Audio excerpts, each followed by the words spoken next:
Hi, everyone, and welcome to another episode, the final one of season 2 for the Coach Replay Show. I'm your host, Cory Camp, and I am really excited for several reasons today to share our guest with you all. Dr. Kim Ramadan has just joined my team here at Sibme on the professional learning side. She also does some coaching for us here at Sibme. She and I got to work together.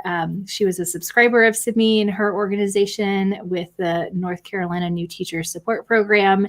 And we got to collaborate a little bit and calibrate a little bit on a session a couple years ago. And so I'm so excited to have her on my team, but also on today's show for our last episode here of this season, really talking about why you should, if you are a coach or an instructional leader or even a teacher who's reflecting, why you should be using video in your work next year. So welcome, Kim. Thank you. I'm so excited to be here. I've learned so much from you, Cory, already. I'm excited to talk about video and coaching, which are two of my favorite things. So Yeah.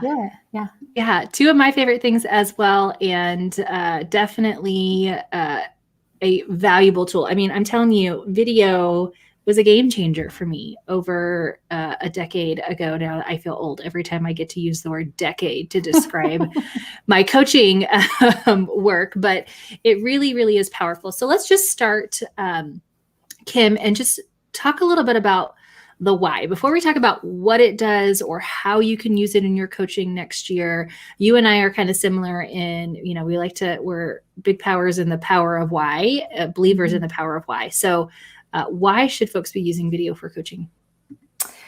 When I first started working with Sibme as a user, I had a problem that I was trying to solve. And I think this is one really great reason. If you'll show the first slide that's on the slide deck, this is a very typical coaching cycle without video. The coach, as you can see, is able to maybe get in and observe a few teachers throughout. If they have 10 teachers on their caseload, it might take 2 weeks to see a teacher during a time slot. A lot of times what happened to me was I had to go in and see guided reading. Well, guided reading happened from 8:30 to 9:30 or 8:30 to 9. And if I had 10 teachers on my caseload that were all teaching guided reading at that same time, it took me forever to get to them, to try to see every single one. And thus our coaching cycles took longer. It took longer for that to be impactful on student learning. So if you'll show the next slide, this is kind of what happened when I was able to start using video in my coaching. And I mean, you can see here where in that time from 8:30 to 9, I'm able to see 5 teachers Monday through Friday, but I'm also able to have teachers record every day from Monday to Friday. So teachers 6, 7, 8, 9, and 10 are all recording, or the other way around. And I can then watch those teachers give feedback and provide those timestamps where teachers can really see in the moment what happened. So I think that's another reason. But this really solved a problem that I had using Sibme and using video. Life sometimes gets in the way as a coach. I remember times where if someone's absent and I had to cover a class, or, something might happen with my child where I had to leave, I could quickly say to a teacher, listen, can you video yourself today? It would be really helpful for me. I'll go back and look at that. And it was a way that I could kind of replicate myself and make myself be more than just one person. And that was really, really helpful. Yeah. And I think that is the thing that I love about this visual that you kind of put together. I'm going to go back to like coaching without video. I also did the same thing when I started working with video, and I realized like I had here's my work before video, and there is only one of me. I can only be in so many rooms at once. And then I also have to find and make time to follow up with a teacher, ideally shortly after I was able to observe instruction, and be able to support them in the things, whether we were co-planning together, we're going to dive into some data together based off of what we identified as our next focus from that observation. And so as I worked with the teacher, it wasn't just about being in their classroom that one time, but it was all of the other coaching activities, the follow through part of things where the progress is really made. And so I love that you've got this representation of, without it, I can only be in so many places at once, and I'm seeing teachers less frequently. And then here we see that there's so much more availability. There's more access for you and your teachers to each other. There is more opportunity to collaborate, especially if you found a way to use video using a tool like Sibme maybe, but that is going to allow you to not just share video, but communicate on and about video and share other artifacts and have conversations in a virtual way. So it's huge. It's a really good way to replicate yourself, like you said, to kind of clone yourself so that way you can be in multiple places. But what a lot of the coaches that I work with kind of realize is that's not even the best thing about this, right? It's that the teachers can see themselves and they're really able to then see, we're now both looking through the same lens instead of them remembering what was going on and me seeing from the corner of the classroom or the back of the classroom.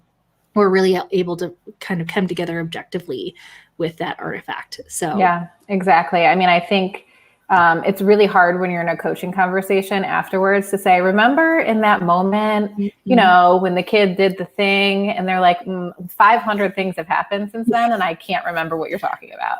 So I think those kind of moments are very important too. Yeah, I don't know if you got this, because I know you worked, at the state level, and I did as well. But even when I was at the district level, they were like, I think there's a different classroom, Cory. Are you sure you've got the right name at the top of your notepad? And I'd be like, no, that awesome thing really did happen in your classroom. I'm sad that you don't remember. So even if it was like praise, right, where we were saying like that was awesome, do more of that, then they were like, no, not my classroom. So exactly. It really helps you kind of go back and point out those things and let them see it for themselves. So, because as teachers, we are so overwhelmed with all that is happening in our classroom. And I think even having someone in our classroom taking notes adds to that pressure and just one more thing for them to kind of think about. So I think it also makes it a little bit more low stakes. Once we get over the fact that we're on video, we're recording ourselves, if you have a really safe and secure way to capture and share that takes off that little bit of anxiety about being on video. So absolutely. Yep. So then, okay, so we've got the why down, and it really does a lot for us. It helps us in those times when, things unintentionally might get in the way, other duties, being able to see multiple teachers, maybe we've kind of spread kind of thin, and it allows us to increase our touch points and support our teachers a little bit better. So then what are some ways that, if we've sold some folks on using video in their coaching next year, what are going to be some of the ways that you recommend that they use this?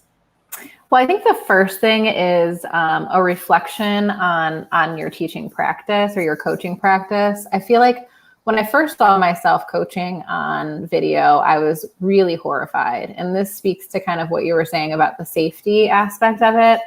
I was horrified by the way that I spoke. I was horrified by the way that I looked. I mean, it was just everything. And I had to kind of get past that in order to really be able to reflect on my coaching. It doesn't matter to me. When I started this, I had about 6 years of coaching experience.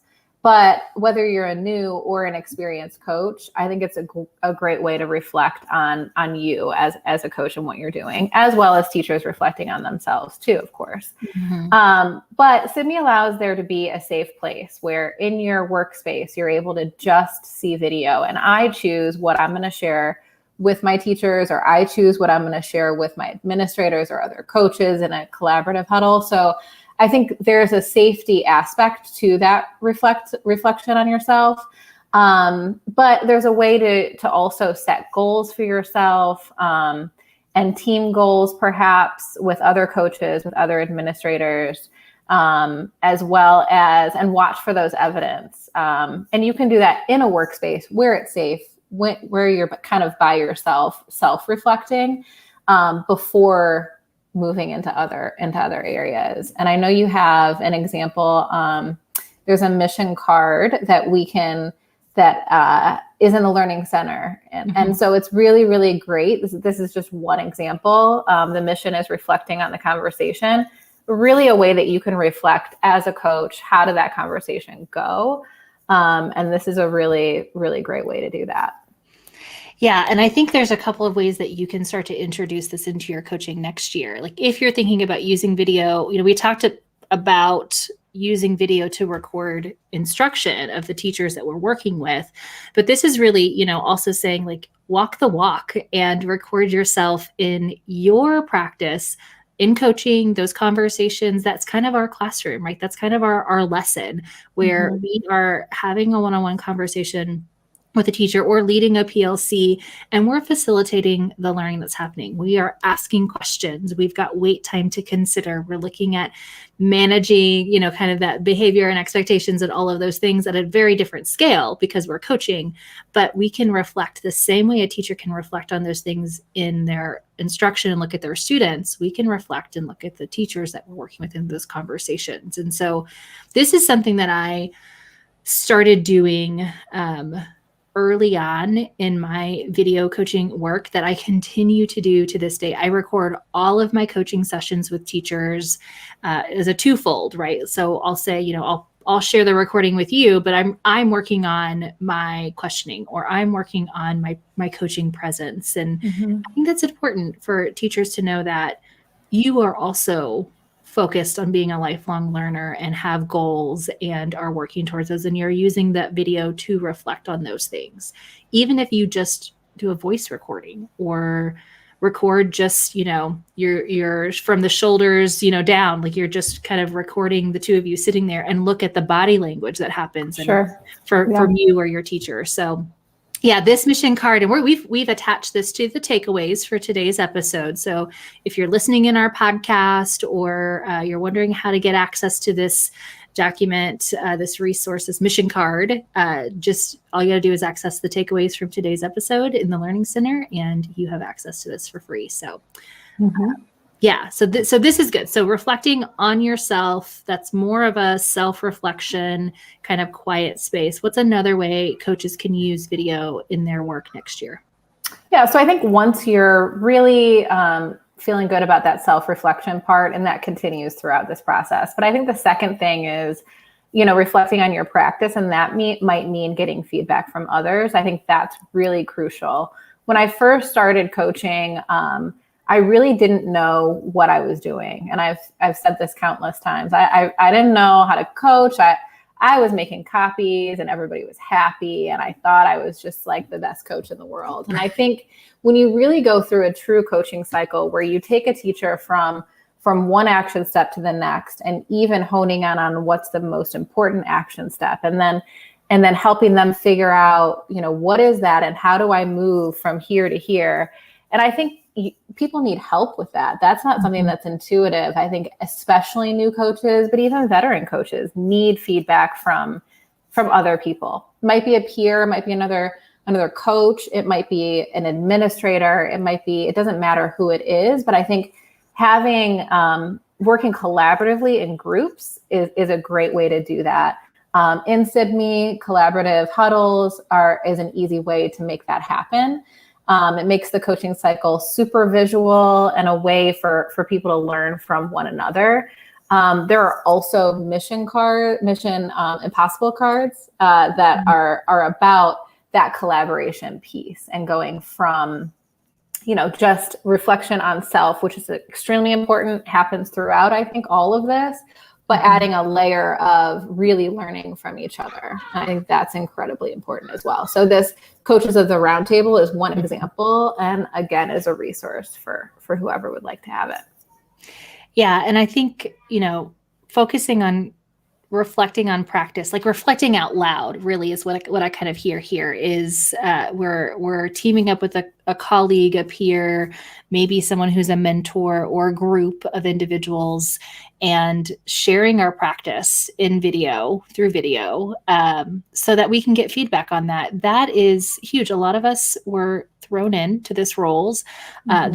Many coaches, we're still on the early end of coaching and education. It has not been around forever. So we all don't have good models or any models to I wasn't really coached. Coach was a brand new thing on my campus and worked mainly with the gen ed teachers. I was a special ed teacher at that time. So I didn't really get the experience of going through a coaching cycle with my coach. I reached out to them for some support every once in a while, but I really worked with a coordinator who worked in a different capacity. So being able to see what this practice looks like across different coaches and learn their moves, hear how they, recommend, make, suggestions or pose reflective questions to teachers can really just strengthen our own practice as well. So yeah. And it can always be connected to whatever your objective is. You mentioned questioning, so you might look at a video and pose how is my questioning? How can it improve? And that feels safe too, when you're saying, I need help with this, not you're sitting in judgment or somebody sitting in judgment of you. And I would encourage people, sometimes there's only one coach in the building. I would encourage folks to find people. There are a lot of supportive Twitter chats out there. And so you may just find someone that you feel like it can help you.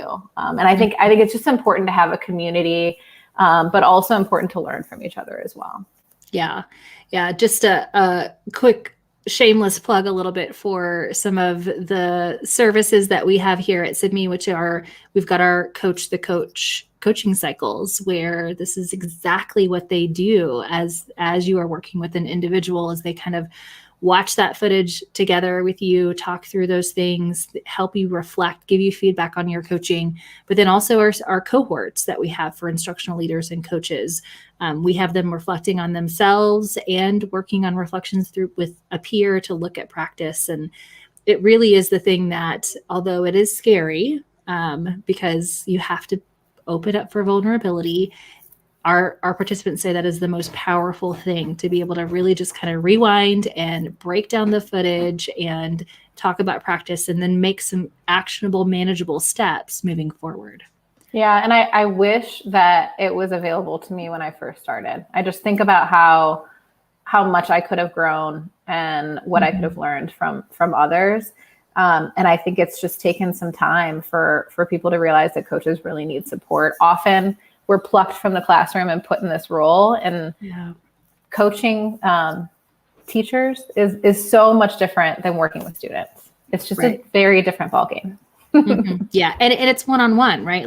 Which is, we go from working with a group of students, a class of students, down to this just very intimate, vulnerable one-on-one work where we're tasked with helping teachers grow. And we want them to own that. We want them to be engaged and enjoy working with us, not feeling like it's a gotcha or a compliance thing. And so I think this video can really help us reflect on ways that we can start to, if we think about our vision of what we want our coaching to be and to look like and who we want to be as coaches, videos are a really good way, the two ways that you've mentioned, reflecting on self, reflecting on practice with others, to start to become those things and make that your practice, that reality, that vision a reality.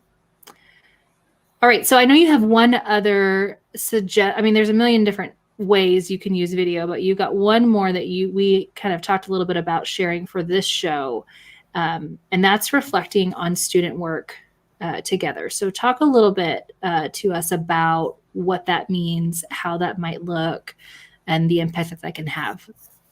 Yeah, I think, we throw around these words like formative assessment and in the moment and making decisions about students. It's too late. If we've given the assessment, and we know this as coaches, we know this as teachers, if we've given the assessment and kids don't know it, it's too late. We've missed opportunities to really support students while they're in the learning process. And that's really hard. I think it takes teachers a long time It's not as intuitive, and beginning teachers struggle with this in particular because there's so much that they're thinking about. So as a coach, I can really help a teacher form the craft or form the ability to see what students are doing in the moment and to make changes. And so an example of that might be turning the camera towards the students rather than having the camera on the teacher. Turning the camera towards the students only, the teacher's voice is in the background, and we see what the students are doing. And you might point out as the coach in this moment, how many students were engaged? How do you know? And, or, what are the responses that you're getting? Or what are the questions you're asking? What was the student's response? What did you do when an incorrect question or incorrect answer was given? So all of these different things, when the camera's kind of positioned towards the students rather than the teachers, we're really able to hone in on what students are doing. So I've done that before, kind of in a whole group setting. I've also videoed students actually working at their desks in order for teachers to see misconceptions that students have and be able to make those corrections. It's something that's not super intuitive, is to be able to, a lot of times teachers are thinking only about what's coming out of their mouths in terms of making sure the content is correct. And then also thinking about what all of your 35 students are doing and saying is very, very difficult. And I think it takes a very skilled teacher to be able to do that assessment piece right there on the spot. So building that knowledge and building that skill is really, really important. Yeah, and the research shows that, simple things like using a narration strategy when you're watching back the video, which is simply muting the video and just asking the teacher to narrate what's happening in the scene on a video of their instruction. Simply doing that can increase their ability to be more reflective and responsive in the moment, right? To be more aware of it as it's happening and anticipate those things rather than being reactive to it and kind of thinking back a little bit. So video can really increase those not just reflective skills, but also the responsiveness of your teachers. And this is another one where you kind of picked out one of our Sibme mission cards through my students' eyes that gives some good examples of how you can use video with the teacher to help them reflect. Now, this is a reflection card, but any of these mission cards can be used in other modes beyond what they are recommended. You could take a partner or a coaching card and make it a self-reflection card, and do that with a peer or a coach. So these are all really great springboards and ideas for you as coaches to kind of take this and think about how you might utilize video in your classroom. So most people think it's I just point, aim, and record, and they get these really long videos that don't have much focus and it's overwhelming to watch, or they never sit down to watch them. So these mission cards are really designed to help you create short, focused videos that you can then go back and really strengthen reflection and analysis so that it has an impact on your practice. So yeah, exactly. And I mean, we've linked some, but there's also a ton more in the Learning Center. And I mean, I really enjoyed digging into those recently and bringing those to the forefront. So they're very helpful. Yeah. Kelly Pittman's watching. She says, love the mission cards. I love that you love them because they have been our babies here at Sibme. We are very proud of them.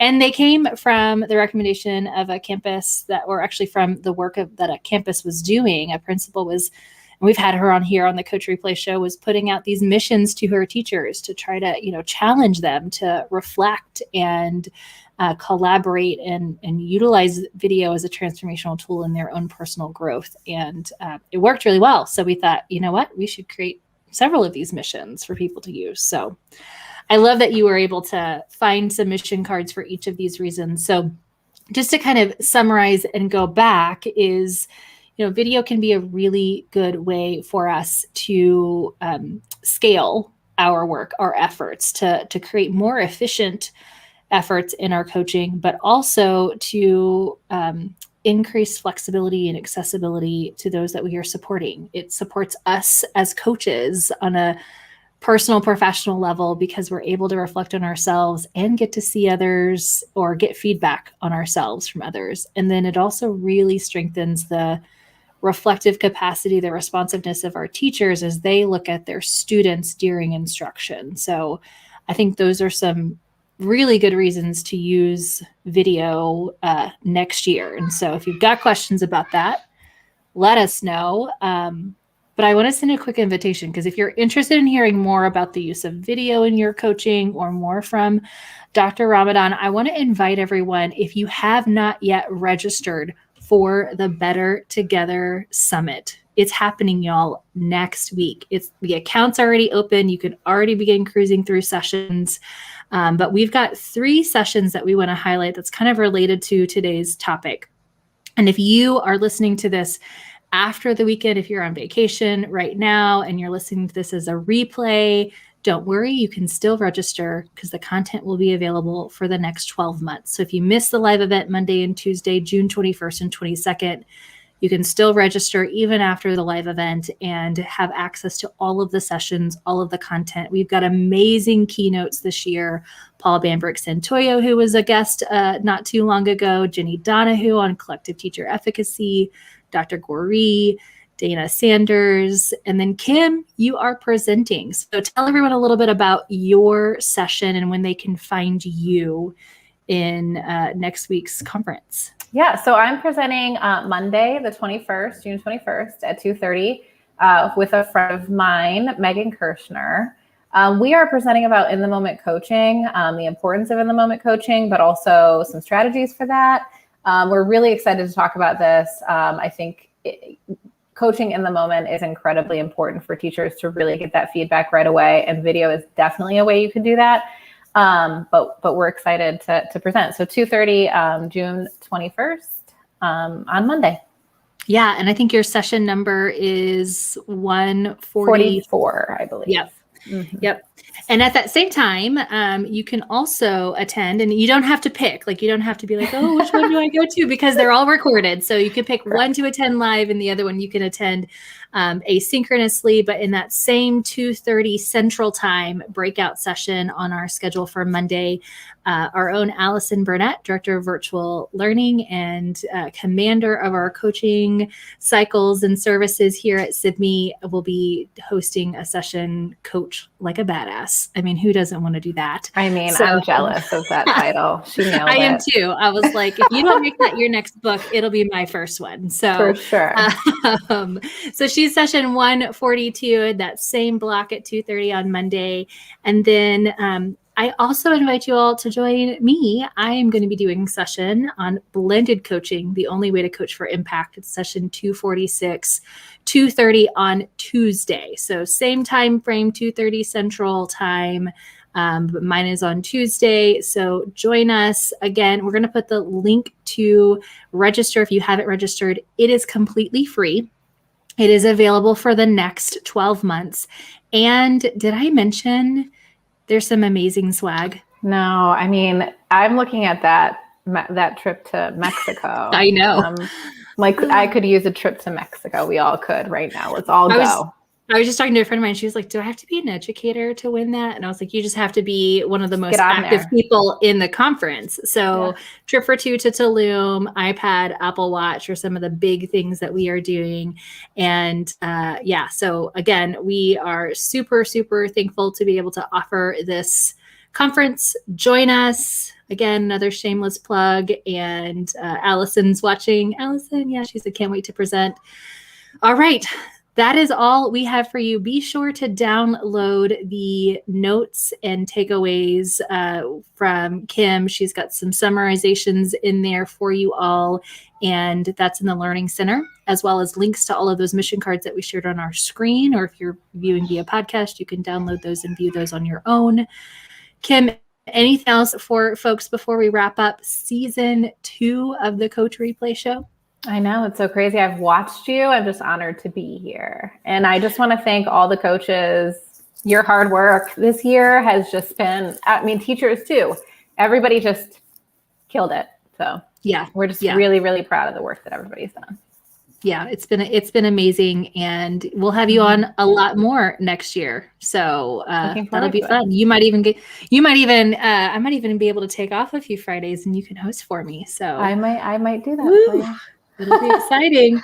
All right, y'all, enjoy your summer. I know it'll be jam-packed full of learning and rest and relaxation. I hope those latter two are not the last on your list, but we will see you all next school year. We'll kick back off our show in August. We'll have a nice back to school series for you. So let us know in the comments if there's anything you really want us to have a show on next year. Let us know what content we can bring to you. And thanks again for watching and listening. Thank you. Bye, everyone. Bye.